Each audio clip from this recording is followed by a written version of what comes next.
Amen. Amen.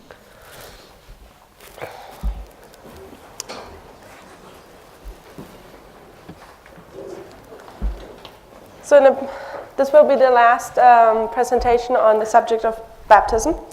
Dit zal de laatste presentatie zijn die over de doop gaat. Much more is to be said. Er is nog veel meer over te vertellen. But we'll try to bring the subject to a conclusion. Maar we zullen wel proberen het onderwerp naar een conclusie te brengen. The question is, why do we baptize people today? De vraag is waarom wij op dit moment mensen dopen Into this movement. binnen deze boodschap. And I suggested that we find the answer in the Reformlines. En ik heb gesuggereerd dat we het antwoord erop binnen de We looked Reformlijnen at Abraham, vinden. We hebben naar Abraham gekeken, where the Lord entered for the first time with a chosen people into a covenant. waar de Heer voor het eerst in een verbond trad met zijn gekozen volk. And then we traced this covenant through the lines of Moses, Christ, Luther, the Millerites, and then even in our timeline. Toen hebben we datzelfde zien terugkomen in de tijdslijn van Mozes, Christus, Luther en de Millerieten. We saw how at this way marked the empowerment of the first angel. We zagen bij deze wegmarkering de bekrachtiging van de eerste engel. We always saw the covenant being entered into in this time period. En dan zie je altijd dat daar het verbond wordt gesloten, ingegaan. God's people are in darkness, Gods volk is eerst in in duisternis, captivity. in gevangenschap. At the time of the end, he calls them out. In de tijd van het einde roept u hen eruit. There's this time period where they start to meet the condition of the covenant. Dan is er een tijdsperiode waarin ze zich veranderen naar de voorwaarden van het verbond. And here he enters into covenant.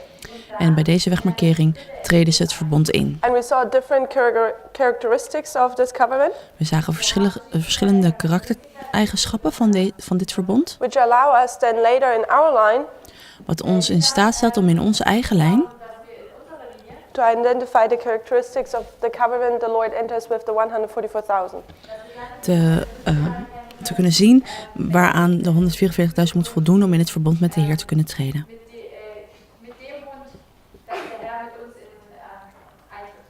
So in the timeline of the Millerite, or the Reformline of the Millerites, In de Reformlijn van de Millerieten we looked at the experience of the first angel's message, hebben we gekeken naar de ervaring van de eerste engelenboodschap. how it was given to the churches, the Protestant churches, Hoe het gegeven was aan de protestantse kerken. but only the present truth movement accepted it. Alleen de huidige waarheidbeweging nam hem aan. And when you read about this experience, if you recall, Als u het kunt herinneren over deze ervaring, the experience more or less was unity. dan had u kunnen lezen of herinneren dat het om eenheid ging, om het dan een samenvatting te geven. Or it also concluded in baptism. En het betrof ook een doop. We talked a little bit also then about further on in Millerite history. We hebben ook verderop gekeken in de Millerietengeschiedenis. When the Millerites had produced this chart, the 1843 chart, Toen de Millerieten de 1843 kaart hadden gemaakt. it produced persecution. Dat heeft gezorgd voor And in vervolging. June 1842, In juni people were being 1842 disfellowshipped werden mensen uit de kerk gezet if they believed in this truth. als ze die waarheden geloofden.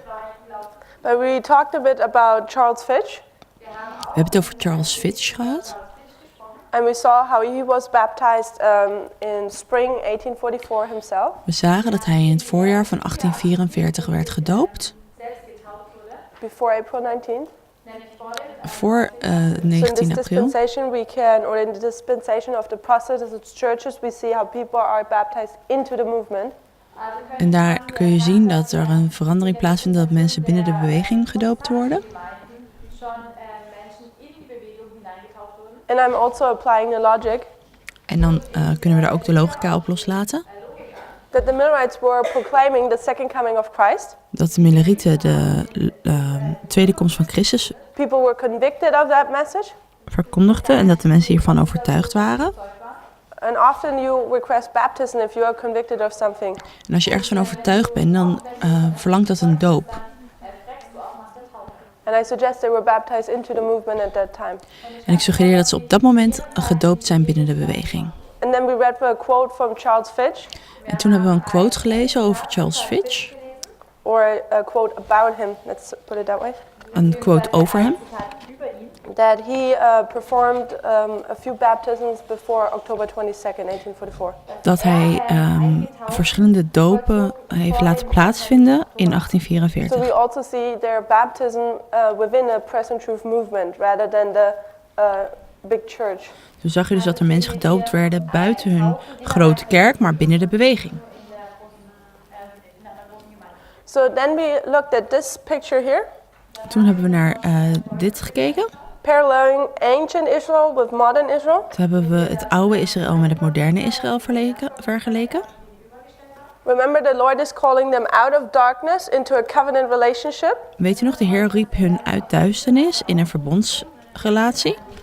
But this covenant gets broken by rebellion in ancient Israel. Maar dit verbond wordt door rebellie verbroken in het oude Israël. And modern Israel breaks the covenant in 1863. En moderne Israël verbreekt dit verbond in 1863. And what again was the symbol of that covenant? En wat was het symbool van If you recall. dat verbond? The 2520. Dat was de Here the 2520. 2520 set aside with the 1863 chart. De 2520 profetie wordt samen met de chart apart geschoven, weggeschoven. Now Israel, because the covenant is broken, enters into this time period of darkness again. Omdat het verbond verbroken is, komen ze weer in duisternis. And then before they can obtain the promised land, En voordat zij het beloofde land kunnen binnengaan, this covenant needs to be restored. moet het verbond And hersteld we see that worden. with Joshua. Dat zien we bij Joshua. And I suggested that in our time period, En ik suggereer dat in onze tijdsperiode the covenant is restored for Adventism. het verbond hersteld is voor Adventisme op 9 september. Okay, so then we ended our presentation yesterday En toen hebben we gisteren onze presentatie beëindigd with the thought that we place the covenant here at 9/11. met de gedachte dat we ons verbond hier op 11 september kunnen The plaatsen. Lord enters into a covenant with the movement or also the church triumphant. Dat de Heer in het verbond wil treden met de beweging en de overblijvende He's called kerk. them out in 1989, time of the end. Hij heeft hun in 1989 uit duisternis geroepen. He's leading them through the process of conversion, Hij heeft hen in een lijn van bekering gebracht. which in the agriculture model you can also call the plowing. Wat in het landbouwmodel het ploegen betekent. When you plow the thorns under. Wanneer je de doornen Thorns omploegt. represent sin. De doornen representeren zonde. And from the first angel's message as well as of this model here, we see that this is the time period where sin is being handled. We kunnen in alle modellen zien dat dit de tijdsperiode is waarin zonde wordt afgehandeld. And we ended with We zijn geëindigd met that the conclusion would be dat de conclusie was that since 18 years there is no more sin. dat er de afgelopen 18 jaar geen zonde meer is. Because at 9/11, Omdat er op 9 september when you're 2001, baptized, daar zijn we gedoopt, because we can mark baptism here, dat we de doop daar kunnen this is where markeren. we mark righteousness. Daar kunnen we ook Because gerechtigheid that's where noteren. righteousness is given to us. Daar is ons gerechtigheid gegeven. And then sanctification is given to us. En dan Or then vindt er- sanctification process starts. En dan begint het heiligingsproces. And there is no sin in the sanctification process. En er is geen zonde meer in het heiligingsproces. So that would mean since 18 years there is no more sin. Dat betekent dat er in de afgelopen 18 jaar daar geen zonde meer is. But often people look at the whiteboard Maar vaak kijken mensen naar het whiteboard and they compare it with their own life. en ze vergelijken het met hun eigen leven. And then they say, this model can't be correct Dit model kan niet kloppen, zeggen ze dan. because I sinned yesterday. Want ik heb gisteren nog gezondigd. And what was the solution to that? En wat was de gedachte hierover? We said there are two options.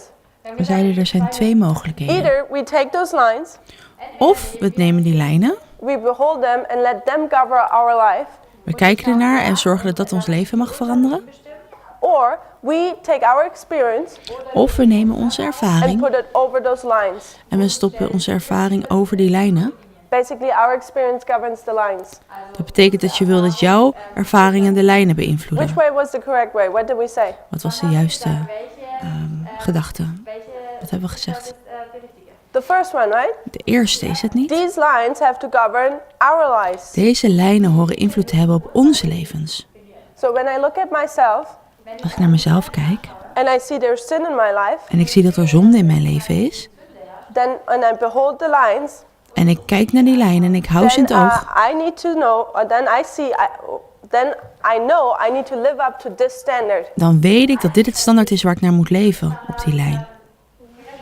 When the lines tell me there's no more sin at the moment, Wanneer de lijn me vertelt dat er op dit moment geen zonde meer is, then I should adjust my life to that. dan moet ik mijn leven hieraan aanpassen.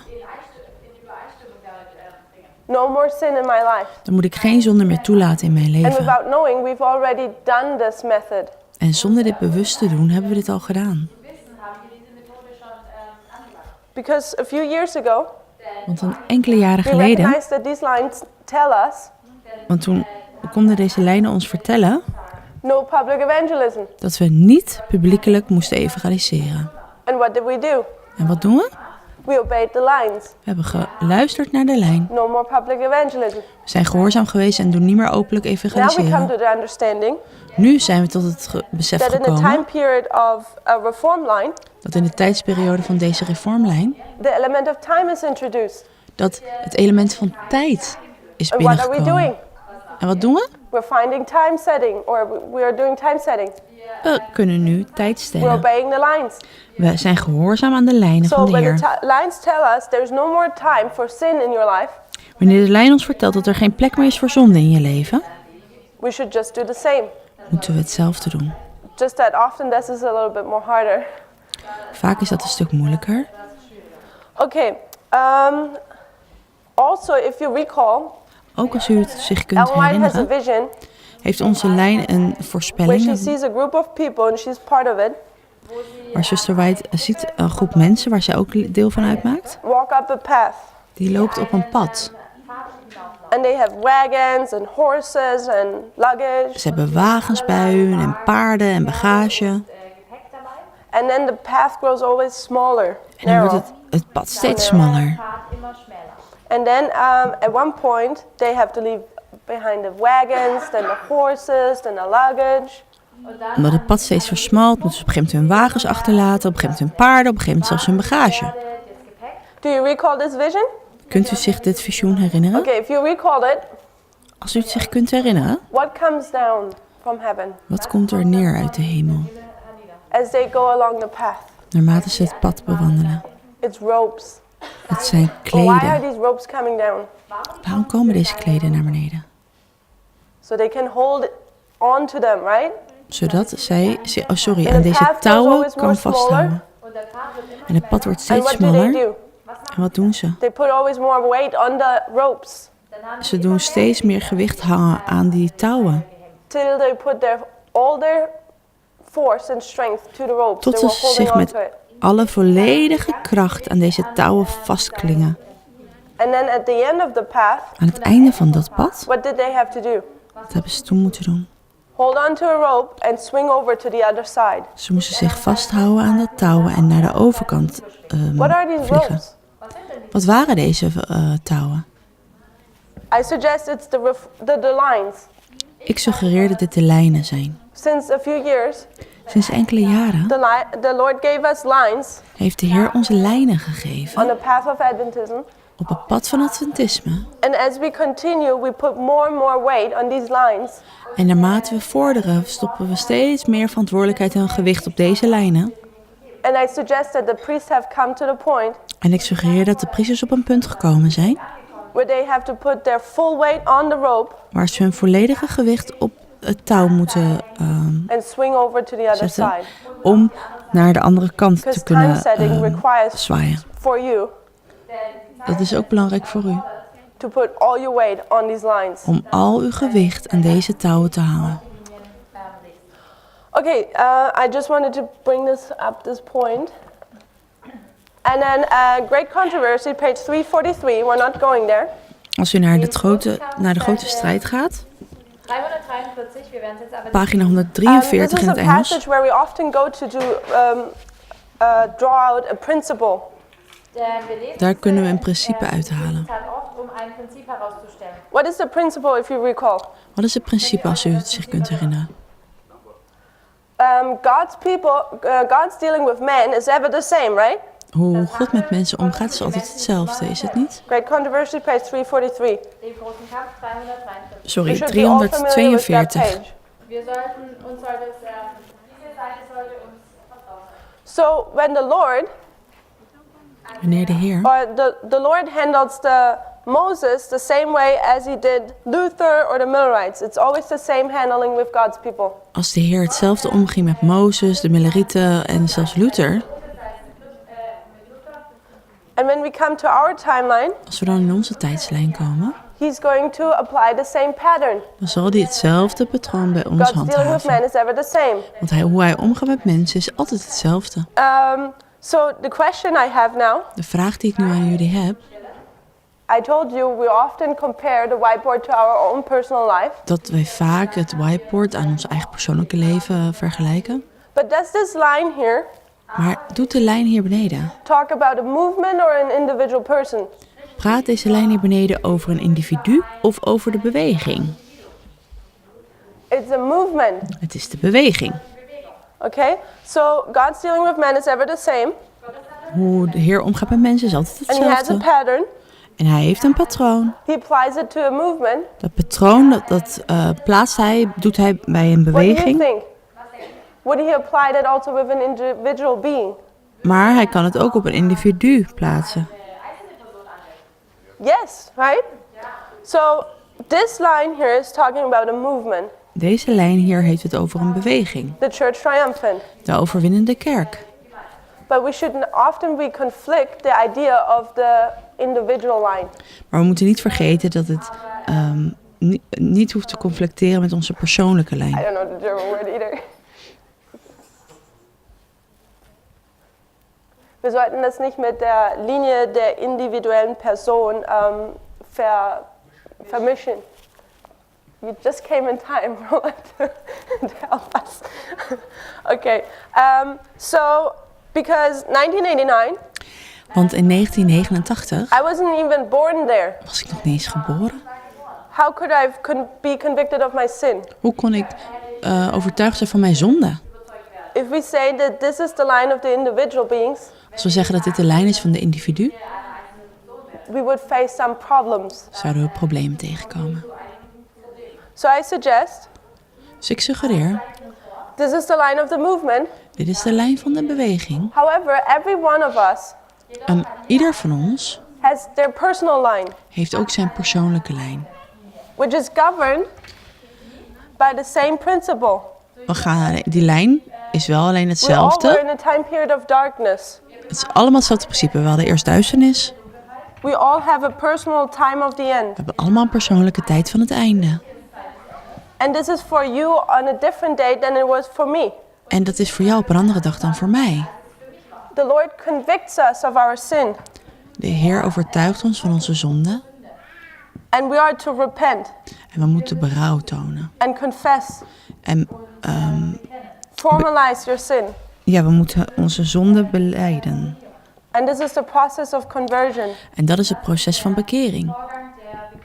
which Ellen White says in Steps to Christ is a time period. Wat zuster White in Schreden naar Christus beschrijft als een tijdsperiode.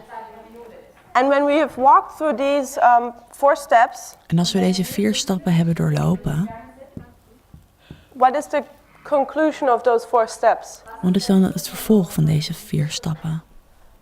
Baptism. Dat is de doop. You personally enter now into a covenant Persoonlijk treed je in een verbond with the Lord. met de Heer. But this is also where the conflict for you starts. Maar daar begint ook de strijd. Wo dann der Kampf für dich beginnt. That's why often after baptism, Dat is vaak waarom je ziet dat er na een doop, you're the main focus of Satan's attacks. dat jij Satans grootst in het vizier This bent. is the point where you obtain the robe of righteousness, Want het is een punt geweest waarin jij het kleed van gerechtigheid hebt ontvangen. which is the 5th point in the steps of Dat salvation. is de 5e stap in de redding. And this is where sanctification starts, En daar begint de heiliging. which is the 6th step. Dat is de 6e stap. And then comes what? En wat komt daarna? When sanctification is concluded, Wanneer de heiliging voltrokken is, comes glorification, dan komt de glorificatie. which is the 7th step. Dat is de 7e stap. Let's see, I think I got a little bit ahead of myself. But do you understand this? Begrijpt u dit? Everything clear? Is alles helder? This is the line of a movement. Dit is de lijn van de But beweging. everyone personally has its own reformline. Maar elk individu heeft zijn persoonlijke reformlijn. Every one of you has their own time of the end Ieder van u hier heeft een eigen tijd van het when you come einde. to this movement. Als u bij deze beweging komt. This might be sometime after 9/11. Dit kan een flinke tijd na 11 september zijn Might geweest. have been 2004 or 2011. Misschien was het 2004 of 2011. And you walk through the same steps, Maar u loopt wel door dezelfde stappen. Durch die gleichen Schritte. the same pattern, U loopt hetzelfde patroon. the way how the Lord handles a movement. Hoe ook de Heer de beweging heeft geleid. Okay, is that clear? Does it make sense? Is dat helder? Okay, let me see where we're going. Let's read a quote. Counsels for the Church, page 295. Christ has met. Okay, it's quote number 23 on page 61. We gaan quotatie nummer 23 lezen op pagina Often 58. baptism is looked at as the end, Oft wird die Taufe als Vaak wordt de doop gezien als het as the einde. end of the journey.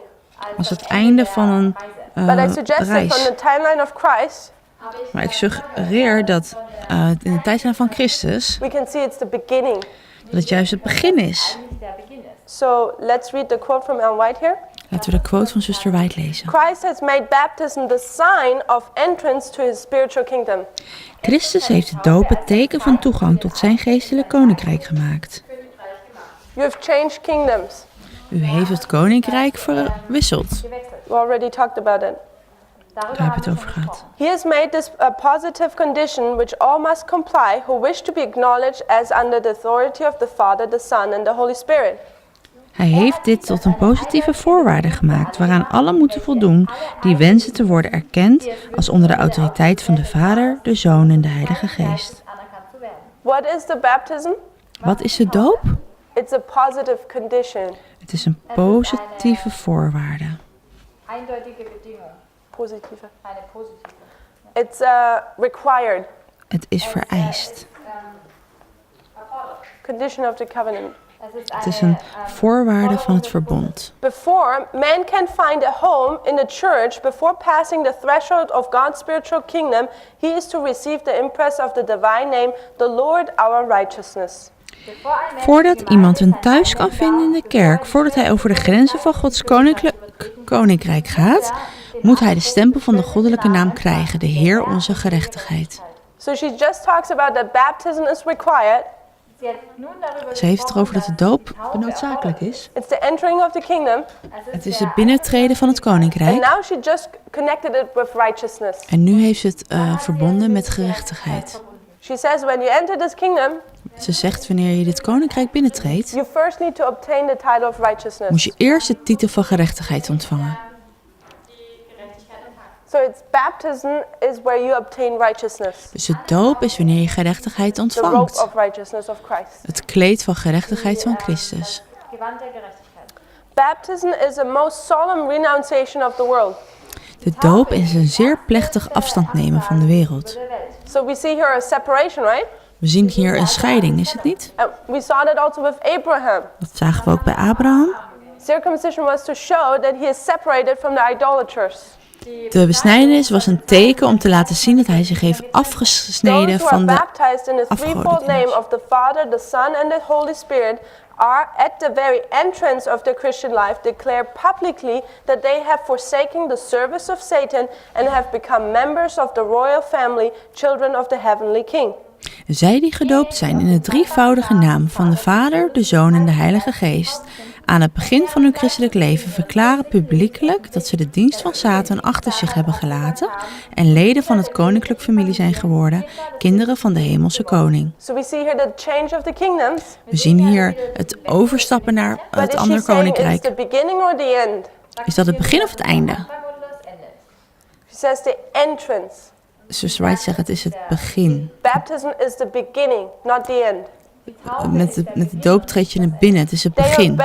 They have obeyed the command, come out from among them and be ye separate and touch not the unclean thing. Ze hebben het gebod, daarom gaat u uit het midden van hen en scheidt u af. En raakt niet aan wat onrein is. The vows which we take upon ourselves in baptism embrace much.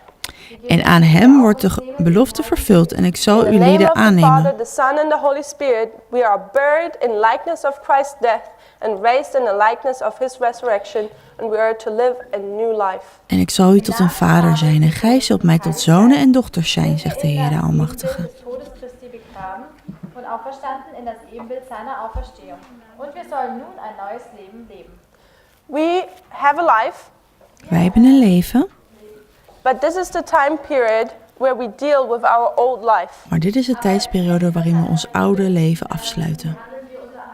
Here we deal with the thorns, Hier gaan we goed om met onze doornen, with the sin. met onze zonden.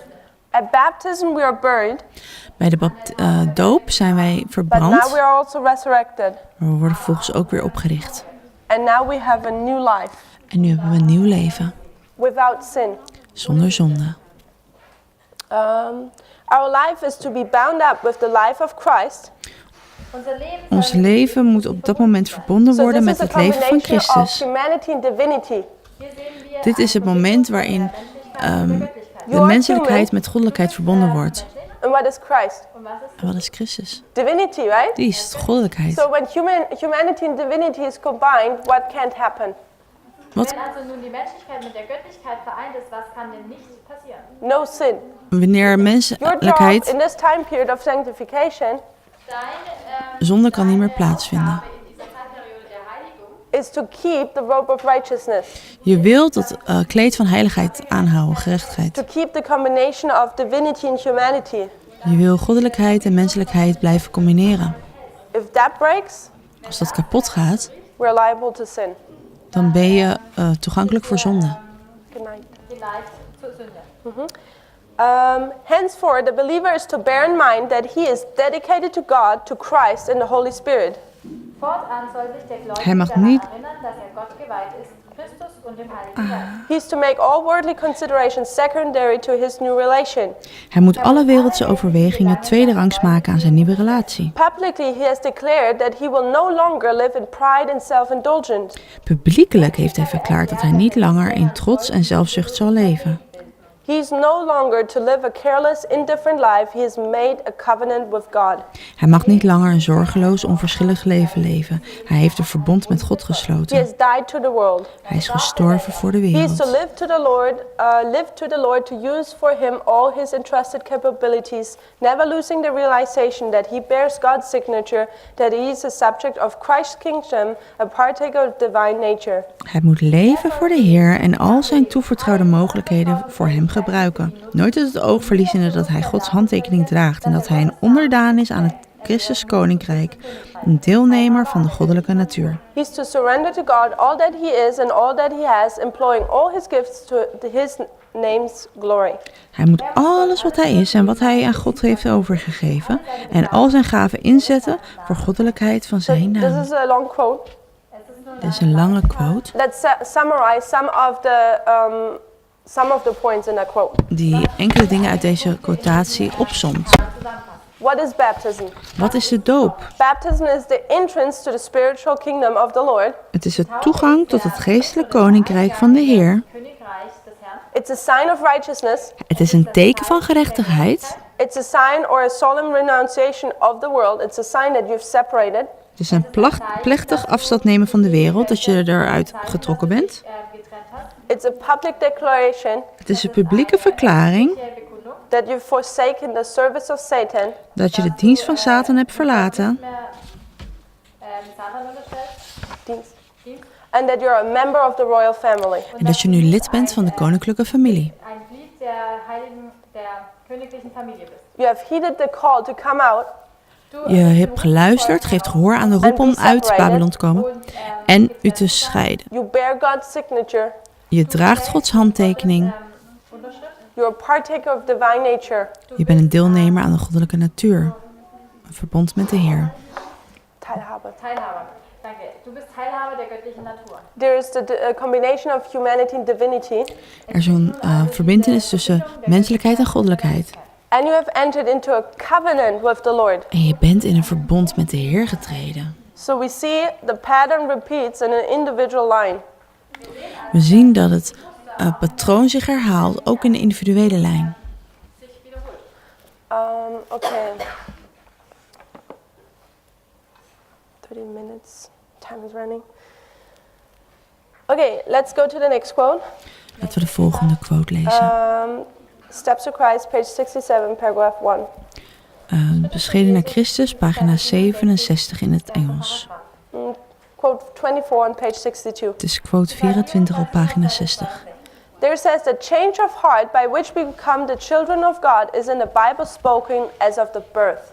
De verandering van ons hart, waardoor wij kinderen van God worden genoemd, wordt in de Bijbel geboorte genoemd. So here the heart is changed. Hier wordt het hart veranderd. Here we die through that we go into the water. Hier gaan we dood aan zonde in het water. But we're also resurrected. Maar we worden ook weer opgericht. If I would like to use another symbol to demonstrate the same. Als ik graag een ander symbool zou gebruiken om dit uit te leggen, What could I use? wat zou ik dan kunnen gebruiken? For those who do gardening. Voor de mensen die graag tuinieren. What dies and is being resurrected? Wat gaat dood en wordt volgens weer It's a seed. opgeheven?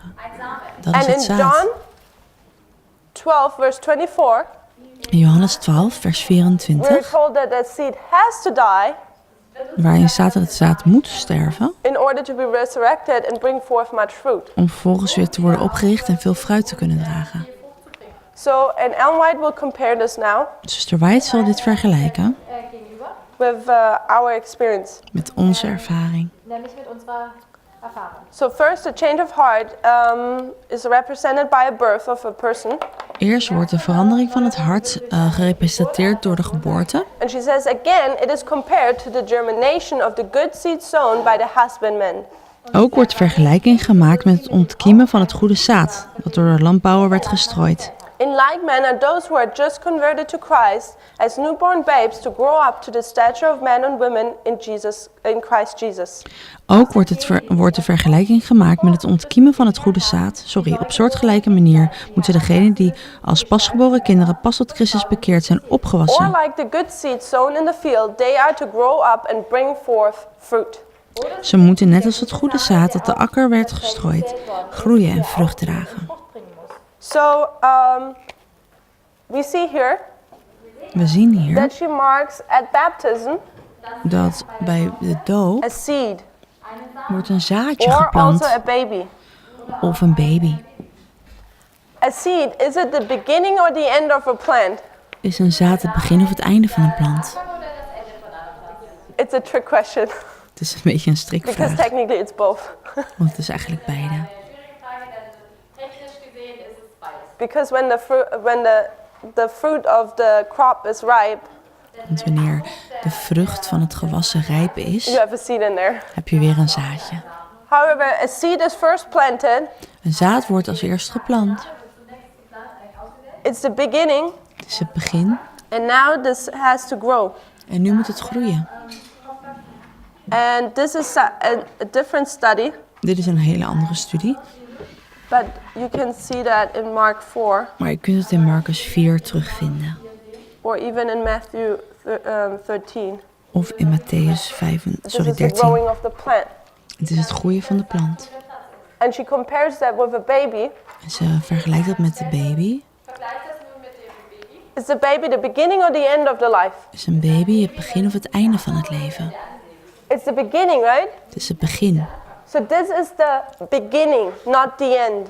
Dus dit is het begin, niet het einde. And there's some growing process afterwards. Er is daarna wel een groeiproces. However, often we think Heel vaak denken wij when there's growth dat als er groei is, that the plant or that we are imperfect. dat wij nog niet perfect zijn. Because if we have to learn something, Dat als wij iets moeten leren, we were imperfect before we had that information. waren we niet meteen perfect totdat we die informatie ontvingen. This is a habit often we have Dit is to een think that way. gewoonte die we vaak hebben.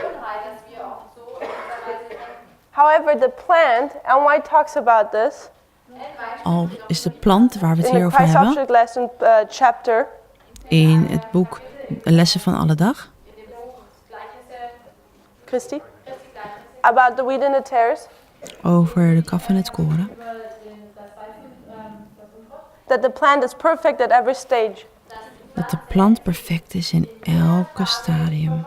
There is no sin in this process. Er is geen zonde in dit proces. Only because the seed is small and little doesn't mean that it's imperfect. Wanneer het zaadje nog klein is, wil het niet zeggen dat het imperfect is. Only because the seed that germinates and it's still small, it's not imperfect. Niet omdat het zaadje pas net ontspruit is, wil het zeggen dat het niet goed is.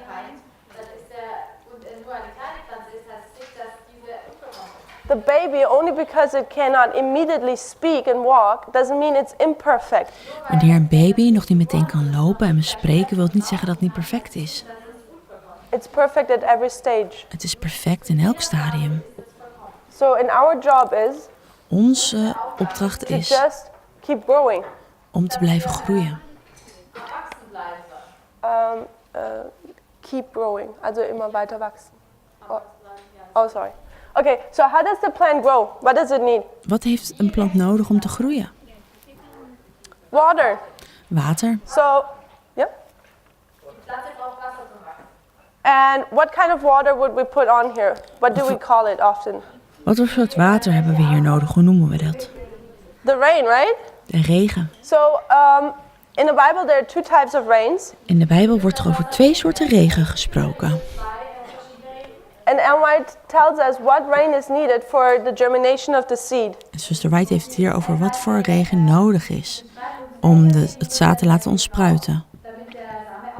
It's the former rain, right? Dat is de vroege regen. And what rain is needed to make this fruit be ripe or ripen? Wat voor regen hebben we nodig om het fruit te laten rijpen? The latter rain, right? Dat is de spaderegen. So, who gives the rain? Wie geeft deze regen? Are you going to make it rain? Kan jij het laten regenen? God is giving the rain, right? God geeft de regen, is het So niet? the plant is just growing by the rain which it receives, right? Dus de plant groeit bij de regen die het ontvangt. God gives the rain. God geeft de The plant regen, cannot control how much rain or when. maar wij kunnen niet controleren hoeveel regen of wanneer. The job of the plant is to just keep growing. De opdracht van de plant is om enkel te blijven So groeien. it's also with us. Zo is het ook met ons. We know that the rain can be depicted as messages. We weten dat de regen kan worden gezien als boodschappen. The power of the Holy Spirit, De willingness, which also is an experience. de gewilligheid van de geest en onze eigen Our job gewilligheid. is just to keep on growing En onze taak is om te blijven groeien. wherever the Lord leads us to. Waar de Heer ons ook naartoe leidt. Does it make sense? By the way, for the individual line, Voor de individuele lijn it's also the same for the line of the movement. is het eigenlijk bijna hetzelfde als de lijn van de beweging. Also, the movement has to grow. Ook de beweging moet The blijven movement groeien. receives rain. De beweging ontvangt ook There is no regen. sin in that process, En daar is geen zonde in dat proces. but the movement is just going to follow the rain. Maar de beweging blijft de regen Just going to follow volgen. Christ wherever he leads that movement. Het volgt Christus waar het ook heen leidt. And I suggest that in the recent month we have seen mighty works of the Lord. En ik suggereer in de afgelopen maanden dat we hele machtige werken hebben gezien van de Heer. And how the Lord has led the movement. En dat de Heer de boodschap leidt. Our job just is to stay with the movement. De enige taak is dat wij de beweging blijven volgen. Okay, we have 21. Let me see. Okay, we'll talk real quick about righteousness and sanctification. We hebben het even gehad over gerechtigheid en heiliging. It's quote number 26 on page 63. Quote 26 op pagina There 61. it says, righteousness within is testified to righteousness without. Van innerlijke gerechtigheid wordt getuigd door uiterlijke gerechtigheid. What does that mean? Wat betekent dat? Where's first righteousness seen? Waar is het eerste gerechtigheid gezien? Within, right? Binnen, is het It niet? was a poor question. Het was een rare vraag. Because you cannot see in someone. Want je kan niet binnenkijken bij iemand. But we see here that she says righteousness is first within testified. Er staat wel hier dat de gerechtigheid eerst innerlijk plaatsvindt. And then out. En daarna wordt het getuigd door de uiterlijke I like to gerechtigheid. compare that with healing a person. Je kunt dat zien als een genezing van een mens. You have two types of healing someone.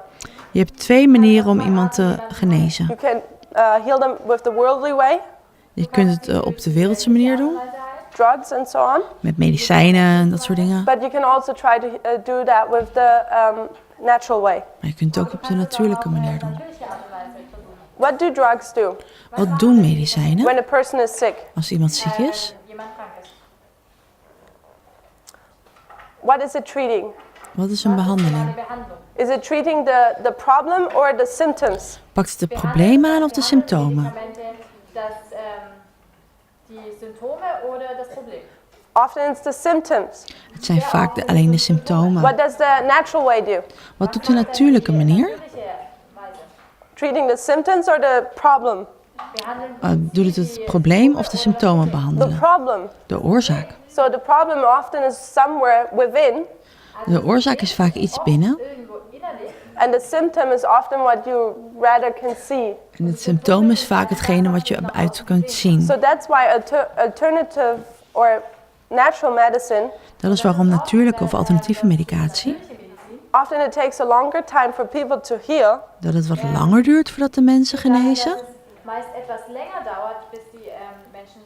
because the problem is first solved. Omdat eerst het probleem wordt opgelost. And then the symptoms are going away. En dan pas zullen de symptomen weggaan. And with worldly drugs, often the symptoms are cured and a person thinks they are fine. En die persoon denkt dat het allemaal goed is. And I suggest in the spiritual it's the same. En ik denk dat in het spirituele het hetzelfde is. The worldly way is just treating the symptoms De wereldse manier behandelt alleen de symptomen of the sin problem. van de But the zonde. Lord wants to first heal sin within you. Maar de Heer wil eerst de zonde in jou herstellen. First inside. Eerst van binnen. And then a public declaration En dan de publieke verkondiging that you have healed. dat je genezen bent. Okay, he who is righteousness within is not hardened and unsympathetic, but day by day he grows into the image of Christ, going from strength to strength. Hij die gerechtvaardig is van binnen is niet harteloos en onsympathiek, maar dag aan dag groeit hij naar het beeld van Christus, van kracht tot kracht gaande. He who is being sanctified by the truth will be self-controlled and will follow in the footsteps of Christ until grace is lost in glory. Hij die geheiligd wordt door de heiligheid zal zelfcontrole bezitten en zal volgen in de voetstappen van Christus tot genade, verloren is in Now heerlijkheid. comes the point I want to make. Hier komt het punt dat ik wil maken. The righteousness by which we are justified is imputed. The righteousness by which we are sanctified is imparted. De gerechtigheid waardoor we gerechtvaardigd worden is toegerekend. De gerechtigheid worden we geheiligd is ons geschonken. And the next one. The first is our title to heaven. The second is our fitness to heaven. De eerste is onze recht op de hemel. De tweede is onze geschiktheid voor de So she hemel. talks about Hier spreekt zij justification over gerechtigheid and sanctification. en geheiligdheid. And she says righteousness, Ze zegt dat which gerechtigheid justifies us, durch die wir gerecht wordt toegerekend. it's our title, Het is ons recht. while sanctification is also righteousness, Terwijl heiligheid and it's ons ook. imparted, die uns verdient wird. but it's not our title, it's what? Maar het is niet onze titel, Fitness. het is onze So gepastheid. firstly, I would like to point out Ik wil graag vertellen that you have righteousness here, dat u gerechtigheid hier heeft. but you have righteousness all the way through as well. Maar dat heeft u ook de hele weg. No sin. Geen The zonde. plant is perfect all the way through. De plant is perfect de hele weg. Yet there's a difference. Toch is er een verschil. This is the title. Dit is de titel This is your fitness. en dit is jouw weg. So that if you remember the book about Pilgrim's Progress, Als je het boek herinnert over het proces van de pilgrim. there's a Christian, Er is een christen and he basically walks through the same steps. en hij doorloopt dezelfde stappen. Durchläuft eigentlich auch diese gleichen Schritte. However, at the beginning, Am Anfang Echter, in he's het given a begin golden card, is hij een gouden kaart gegeven. and his path leads him to the city, En het- celestial city. En het pad leidt hem naar de heilige stad. in die himmlische Stadt. And he's told that he needs this golden card. He's never to lose it. En dan wordt hem verteld dat hij deze gouden kaart niet moet verliezen. Dat hij het echt bij zich moet houden. And as he arrives at that city, En terwijl hij naar die stad this gaat. golden card allows him to enter the city. En met die gouden kaart kan hij de stad binnen. Die Karte, dass in die Stadt eintreten But others, Maar anderen, they come and they don't have this golden card. die komen daar aan bij die stad en die kunnen niet naar binnen, want ze hebben die kaart niet. And they're denied entrance. En de toegang wordt hun geweigerd. And when you read that story, En wanneer u dat verhaal it's leest, really nice to read. het is een mooi verhaal om te lezen, However, I suggest that this golden card is this title. suggereer ik dat die gouden kaart deze titel is. Gerechtigheid. This gives us the right to be in heaven, Dit geeft ons namelijk het recht om in de hemel te zijn. but it doesn't mean that we have the fitness for heaven yet. Maar het betekent nog niet dat we klaar zijn voor de hemel. And this is why we need sanctification. En daarom hebben we Can we geheiliging live? Are we nodig. fit enough to live this changed life? We moeten geheiligd genoeg zijn. We will have a different life in heaven. We zullen een ander soort leven in de hemel hebben. It's different from the life in this world, Het is anders dan het leven hier op aarde. in the sense of that everything here is defiled by sin. In het feit dat alles hier op aarde wel besmet is met de zonde. And up there it isn't. En dat is het in de hemel niet. And we need this fitness, this training, En we hebben deze training nodig in order to be happy up there. om gelukkig daar te kunnen zijn. So does that make sense? Is dat logisch voor je? Title, fitness. Je ontvangt eerst je titel, Righteousness all the way through. eerst de titel en dan de training. Je bent totaal, The plant is alle perfect. plant is perfect. The same as an individual line as well as in the movement. Zowel in de individuele lijn als in de lijn van de beweging. The movement has entered into a covenant relationship at 9/11 with the Lord. De beweging treedt in een verbondsrelatie op And 11 this is also the september. church triumphant. En het is daardoor de kerk der overwinning. However, what does the church need? Wat heeft de kerk nodig? Members. Leden. So the members are now individual people. De leden zijn de individuen. So individual people will have to join the church triumphant, Dus de individuen zullen de overwinnende kerk moeten which is the toetreden. kingdom of the Lord. Het koninkrijk van de Heer. And what did we learn now? Wat hebben we geleerd? How do you obtain that membership, or how do you enter this kingdom? Hoe kom je dit koninkrijk binnen? Hoe kan je je lidmaatschap behouden? Baptism. Door middel van de So, doop. I wish more people, it's in the morning, so you might not be quite as awake, but okay. So it's baptism, how you enter into this kingdom. Het is de doop hoe je dit koninkrijk binnen kan komen. So I suggest that we are getting to the answer of our question I gave in the beginning. Ik suggereer dat we hier tot het antwoord komen wat we in het begin gegeven hebben. Why do we need baptism now? Waarom hebben we nu een doop nodig? Because we recognize Omdat we that herkennen, the Lord has a church again. omdat de Heer weer een kerk heeft, The covenant has been restored dat het verbond hersteld is.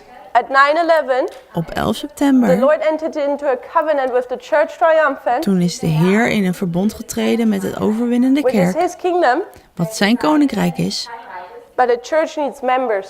Maar die kerk heeft leden nodig. And if we want to be members of the church triumphant, En als wij lid willen worden van deze overwinnende kerk, and I hope that this is the wish of all of us, en ik hoop dat dat ons verlangen is, we need to obtain that membership. dan moeten we dat lidmaatschap verdienen. And we can only obtain that membership En die lidmaatschap kunnen we alleen verkrijgen if we go through this process als we dit proces and be baptized. doorlopen en Into this gedoopt movement. worden. Gedoopt worden binnen de beweging. So another question for the remaining minutes Nog een vraag voor de overblijvende minuten. is we want to look at Ellen White for a second. We willen even naar Zuster White kijken. So you have all the quotes. Je hebt, Most of them we won't read anymore, but you have all the quotes within your booklet and they're all in sequence. in je notities staan alle quotes in de juiste volgorde. But Ellen White, Maar Zuster White, she gets baptized in this time period. die wordt ook in deze tijdsperiode gedoopt.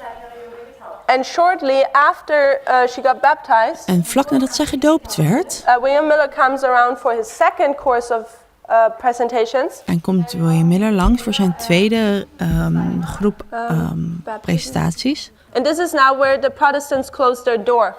En dit is wanneer de protestanten hun deur sluiten. And then later on, En later, because Ellen White and her family believed in the present truth, omdat Zuster White en haar familie in de huidige waarheid geloofden, at that time she was called the Harmon, or she was still called Harmon. toen heette zij nog steeds Harmon. We have the Harmon family disfellowship. Toen werd de Harmon-familie ontvolgd uit de kerk. So they were without church now. Ze moesten aftreden in de kerk. Ze hadden geen kerk. And they went to the movement, or the present truth movement at that time. Ze gingen op dat moment naar de beweging. So I'm wrapping this out now. You did that? So, and then October 22nd, 1844 came. En toen in 22 oktober 1844 The Harmon family was disappointed, just as everyone. was de Harmon-familie teleurgesteld, net als een ieder. 1844. We have the closed door. Let me see where I'm going. But the story continues after that. Maar het verhaal gaat nog wel verder daarna. Let me see where I am in my notes. You have the quotes in your notes where she's being baptized, where they're being disfellowshipped, and so on. You have everything in your notes. You can read that at home. In uw notities vindt u de quotaties waarin geschreven staat hoe Zuster White gedoopt wordt en uit de kerk moet treden. So after October 22nd, 1844, Na 22 oktober 1844 we sometimes place another waymark, 1846. doen we ook nog wel eens een wegmarkering neerzetten van 1846. Because we know that the Lord chose Hiram Edson to receive a vision about the sanctuary in heaven. Want we weten dat de Heer Hiram Edson een visioen heeft gegeven over de gesloten deur. And they understood now the sanctuary. Ze begrepen nu dat het heiligdom And what happened on October 22nd, 1844. en wat er gebeurde op in 22 oktober But the Lord 44. gave them further truth, which we see down here on the 1850 chart. Op de 1850 kaart vindt u verdere uitleg hierover. What is another truth the Lord gave them? Wat is een van die waarheden die de Heer hun nog gegeven heeft? The Sabbath. Het was de And in Sabbat. 1846, In 1846, James and Ellen White toen James en zuster actually get White married. in het And we huwelijk see treden. what does marriage stand for in the Bible? Waar staat het huwelijk voor in de Bijbel? Covenant, right? Een verbond. Ein Bund. Also, Ellen White is changing her name from Harmon to White. Haar naam wordt veranderd van Harmon naar White. Ändert ihren Namen, nämlich von Harmon zu White. Also a covenant, name Ook een change. verbond, een naamverandering. Namensänderung steht ja auch für einen Bund. So they get married on August 30, 1846. Ze trouwen op 30 augustus And in fall 1846. of that same year, they start to keep the Sabbath. En in datzelfde jaar beginnen ze de Sabbat te houden. And based upon them starting to keep the Sabbath, En op het moment dat zij de Sabbat beginnen te Ellen houden, White is requesting rebaptism. en daarom vragen ze een nieuwe doop aan. Let me see. This is quote number 30 on page 66. We're not going to read it. In quotatie nummer 30, op pagina 64 vind je So dit. she says there soon after they accepted the Sabbath, she requested rebaptism. Dat kort na het accepteren van de Sabbatwaarheid vroeg zuster And White een James White herdoop. baptizes her. En dat is wanneer haar man haar doopt. So now we go on a little detour. We gaan even met een What omweg. is the Sabbath? Wat is de Sabbat? Sabbath is a covenant with the Lord. Okay. Sabbat is een verbond met de Heer. I would suggest Ik zou that the suggereren Sabbath is also the seal of God. dat de Sabbat ook een zegel van God is. And we find that in Great Controversy, page 605, paragraph 2. En die vinden we in de grote strijd, pagina 5 of 6. The Sabbath is the seal of God. De Sabbat is een zegel Does van everyone God. agree with that? Is iedereen het daarmee eens? So when do we receive the seal of God? En wanneer ontvang je het zegel van God? Under what angel's message? Bij welke engelenboodschap? The third. De derde. The third angel's message is about the warning to not receive the mark of the beast. De derde engelenboodschap gaat over de waarschuwing om niet de markering van het beest te ontvangen. Revelation 14, verse 9. Openbaring 14 vers So when you 9. don't receive the mark of the beast, Wanneer je het merkteken van het beest niet ontvangt, you receive what? ontvang je wat? The seal of God. Het zegel van God. The Sabbath is the seal of God. De Sabbat is het zegel van God. So we see here that the Sabbath can be connected We zien hier dat de Sabbat in verband staat with the third angel's met de message. 3 engelenboodschap. In Verbindung steht. Okay. So in October 22nd, 1844, In 22 oktober what 1844. was opened? Wat werd er toen geopend? A door, okay, that's good. Een deur, ja. And a Klopt. door leads to another room, right? En die deur die leidt naar een nieuwe kamer. What other room was opened in October 22nd, 1844? Welke kamer werd geopend op 22 oktober 1844? The most holy. Het meest And when heilige, you het look at the allerheiligste. sanctuary, Wanneer je naar het heilige I kijkt, think we did it in the first or second presentation, I can't remember. in de eerste of tweede presentatie hebben we het over het heiligdom gehad. Ersten oder zweiten Präsentation angeschaut haben. What is the most holy place? What step? Wat is het heilige der heiligen? Allerheilige. The third, right? Dat is toch de So the derde most stap? holy place can also be the third angel's message. Dus het heilige der heiligen kan ook de derde engelenboodschap zijn. Okay, so what do we say about October 22nd, 1844? What Wat kunnen angel we- arrives there? Wat kunnen we vertellen over 20 oktober 44? Welke engel komt daar aan? The third angel's message. Dat is de derde engel. So we have the third angel. And we see also shortly after that Ellen White accepts the Sabbath, We zien dat vlak daarna zuster White de Sabbat accepteert. which also is the third angel's message. Wat ook de derde So engelenboodschap two is. witnesses Dus daar zien we 2 that in getuigen this time period, dat in deze tijdsperiode we're in the third angel's message. we in de derde engelenboodschap zitten. Does that make sense? Is dat Okay. logisch? So I will go a little bit over time just to finish the subject. I'm sorry. Ik ga iets verder om het onderwerp af te handelen.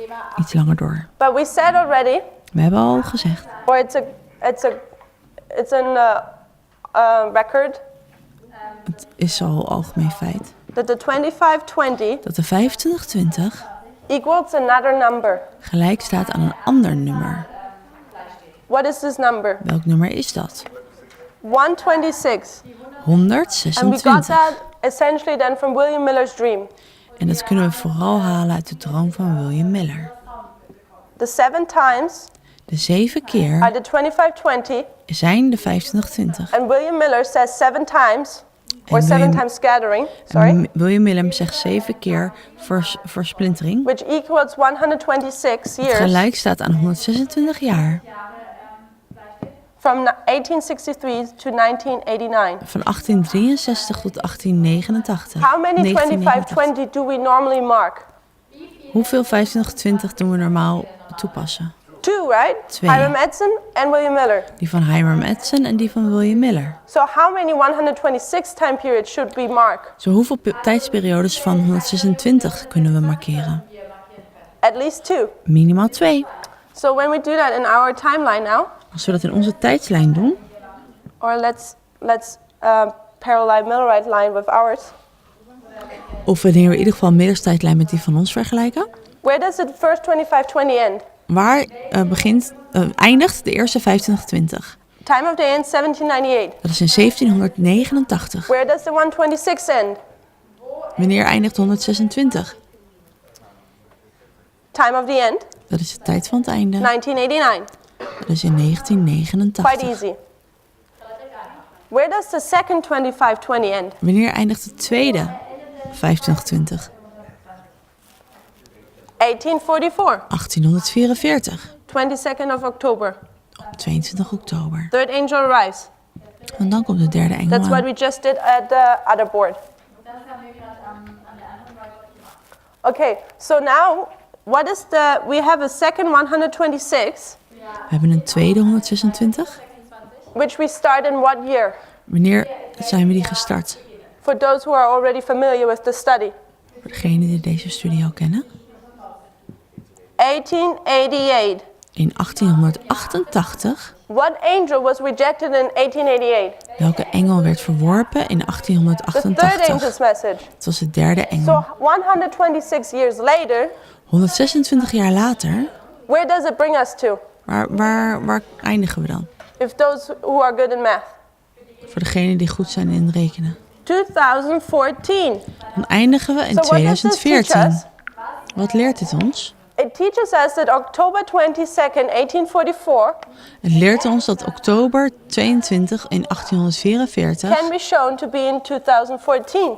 ook gezien kan worden als 2014. The third angel arrives De derde engel komt aan and Ellen White marries, en enters zuster into a White covenant. trouwt en treedt in een verbond. They accept the Sabbath. Ze accepteren de Sabbat. And what is she requesting? En wat vraagt zij? Baptism. Ze vraagt om een doop. This is the second witness Dit is het tweede getuigenis that since 2014, dat sinds 2014 this movement should baptize people deze boodschap mensen moet dopen. into the third angel's message. Gedoopt moeten worden in de derde And we're going to engelenboodschap. read one quote from Ellen White En daar gaan we een quote van zuster White over lezen. where she says everyone has to get baptized. Waarin zij suggereert dat iedereen So gedoopt this moet is quote worden. number 29, or what is this? Or 30? 31 to 34, I think. Wir finden Zitat 31 bis 34. This is, she writes that on July 29, 1850, Und das schreibt sie hier. Op 29 juli 1850, so shortly after this experience. kort na deze ervaring, And she says here, okay, I'll do the point later. General exhortation, warning against spiritualism, introduction on rebaptism, the cases of Richard Goslin and R.R. Chapin. algemene vermaningen, waarschuwen tegen spiritualisme, instructies over herdoop, de casus van Richard Goslin en R.R. So this is Chapin. the title. Now she's going to tell us what she has to say. Das war jetzt der Titel. Nu und jetzt, schrijft zuster White wat ze hierover te zeggen Paul, heeft. was sie uns zu sagen hat. Said the angel, "Can you stand in a battle in the day of the Lord? De engel zei, kunt u staan in de strijd op de dag des Heren? Ye need to be washed and live in newness of life." U moet gewassen worden en leven in de vernieuwing des Then I saw levens. those whose hands are now engaged in making up the breach and are standing in the gaps, that have formerly since 44 broken the commandments of God and have so far followed the Pope as to keep the first day instead of the seventh, would have to go down into the water and be baptized into the faith of the shut door and keeping the commandments of God and in the faith of Jesus coming to sit on the throne of his father David and to redeem Israel. Toen zag ik hen, wiens handen nu geëngageerd zijn om de bressen toe te muren en in de paden verder op te maken, die formeel gezien sinds 1844 de geboden van God hebben gebroken en tot dusver de paus volgen voor de eerste dag te houden in plaats van de zevende. Ze zouden het water in moeten gaan en gedoopt moeten worden in het geloof van de gesloten deur en het houden van de geboden van God en in het geloof van Jezus die gezeten is op de troon van zijn vader So in this David. quote you have numbers like 11 and 12. Het is mooi dat je nummers hebt als het nummer 11 en 12. 11 und 12. And these are footnotes which I think the Ellen White Estate put into this quote. En dit zijn footnotes die de Ellen White Estate heeft toegevoegd. Hinzugefügt hat. And the footnotes are also in your notes. Die footnotes die zie je niet in de Nederlandse, maar die staan wel in het boek And these are geschreven. comments of the book of Gerald Darmstadt about the foundation of Seventh-day Adventist Message and Mission. En het zijn wat toevoegingen aan het boek van Gerard Damsteeg, Foundations of the Seventh-day Adventist Message and Mission. And he explains the expression she uses in that quote. En hierin wordt uitgelegd wat ze bedoelt met de uitdrukking die ze However, what is gebruikt. she saying here now in summary? Even in een samenvatting, wat zegt zuster She White hier says, eigenlijk? who are there in this time period working Wie zijn daar die in deze tijdsperiode before kept werken Sunday, en eerst de zondag hielden now keep Sabbath, need to be baptized. en nu de Sabbat houden, die moeten gedoopt worden. But now let's see what she says. Aber lasst uns Laten we nu zien wat ze I zegt. also saw those who have been baptized as the door into the professed churches will have to be baptized out of that door again and into the faith mentioned above. And all who have not been baptized since 44 will have to be baptized before Jesus comes, and soon will not gain progress, and some will not gain progress now until that duty is done, and then they must live anew unto God and serve him faithfully. Ik zag ook dat zij die gedoopt waren als een deur in de zogenaamde kerken opnieuw de deur uit en het bovengenoemde geloof ingedoopt moeten worden. En alle die niet gedoopt zijn sinds 1844 moeten gedoopt worden voordat Jezus komt. En sommigen zullen geen vooruitgang boeken tot die plicht gedaan is. En dan moeten zij vernieuwd leven voor God en hem trouw dienen. Nooit unter Gott leben und ihm treu dienen. What is she saying here? Was sagt Wat zegt ze hier? She's saying those people prior to 1844 Ze zegt de mensen die voor 1844 who had been baptized in this time period gedoopt zijn in the apartment of the holy place, in dem Apartment des Heiligtums? she have to be baptized again die mensen moeten nog een keer gedoopt into worden. the faith of the third angel. In de doop van de heilige engel. This was now my words, my interpretation of that quote. Dat is mijn interpretatie van deze quote. And that's why she's requesting baptism, or did request baptism. En daarom vroeg zij zelf om een doop. However, if we bring that now to us, Nu we dat terugbrengen naar onze tijdslijn recognizing that this is 2014, en erkennen dat dit moment 2014 is, we see that since 2014, dan kunnen we zien dat sinds 2014 the arrival of the third angel for us as priests, dat de aankomst van de heilige engel voor de priester de doop is. for some it's rebaptism, Voor de sommigen is het een herdoop into the church triumphant. in de overwinnende kerk. Because we need to individually enter into a covenant with the Lord, Want we moeten individueel in een verbond treden met de Heer. just as the church had entered into the covenant relationship with the Lord. Net zoals de Heer in een verbond trad met zijn volk. We're not corporately saved, We zijn niet als een groep gered, we're individually we saved. zijn individueel gered. So since 18 years, the Lord has entered into a covenant with his church. Afgelopen 18 jaar is de Heer in een verbond getreden met zijn kerk. Since 2014, and we could make more points, but time is up. We kunnen hier meer over zeggen, maar sinds 2014 it's the latest point for us to make the covenant also individually with him. is het laatste moment aangebroken voor ons om dit individuele verbond aan te gaan.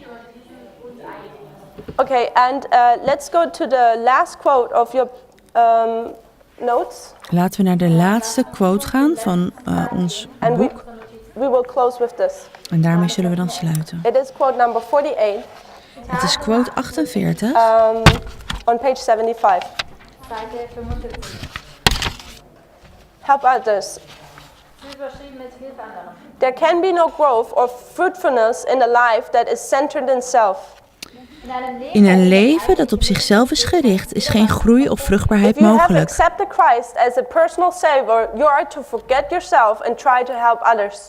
Als u Christus heeft aangenomen als uw persoonlijke zaligmaker, moet u uzelf vergeten en proberen anderen te Talk of the helpen. love of Christ, tell of his goodness. Spreek over Christus' liefde en spreek over zijn goedheid. Do every duty that presents itself. Doe elke taak die voor u ligt. Carry the burden of souls upon your heart, and by every means in your power seek to save the lost. Voel de last voor anderen en doe alles wat u kunt om de verlorenen te redden. Zur Verfügung stehende Mittel, Verlorene zu retten. As you receive the Spirit of Christ, the spirit of unselfish love and labor for others, you will grow and bring forth fruit.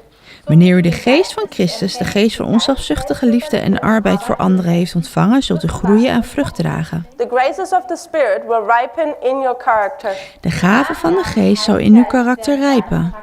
Your faith will increase, your convictions deepen, your love be made perfect. Uw geloof zal toenemen, uw overtuiging zal zich verdiepen, uw liefde zal More and volmaakt more you zijn. will reflect the likeness of Christ and all that is pure, noble and lovely. U zal meer en meer in alles wat zuiver, edel en lieflijk When is. you've done these steps, Als u deze stappen doorloopt, step 1 to 4, stap 1 tot met and 4, you have publicly declared that you've entered into the kingdom of the Lord now, en u openlijk heeft getoond dat u in een verbond met de Heer treedt, step 5, stap 5, what is your job? wat is uw taak? Call others. Om anderen te roepen. Call others who are still in this darkness. Roep anderen uit de duisternis. Diejenigen auf, die sich immer noch in der Dunkelheit befinden. This is the same principle Christ is applying with his disciples. Dit is hetzelfde principe dat Christus met zijn discipelen heeft gebruikt. He's calling them to what duty? Hij riep hen om wat te doen? To be fishers of men. Om vissers van mensen te zijn. This is our job. Dat is onze taak. When we are saved, Wanneer we gered zijn, we are to save others. is het onze taak om anderen te And redden. this is the duty at the present hour En dit is de taak van het huidige leven. for the remaining days for the priests. Voor de taak voor de laatste To dagen van call de out the priesters. last priests Om de andere priesters nog te roepen. in the church triumphant. In de overwinnende kerk. And then the Levites and then the 11th hour workers. En daarna de Levieten en de 11e uur werkers. This is our duty. Dat is onze taak. Let's pray. Laten we bidden.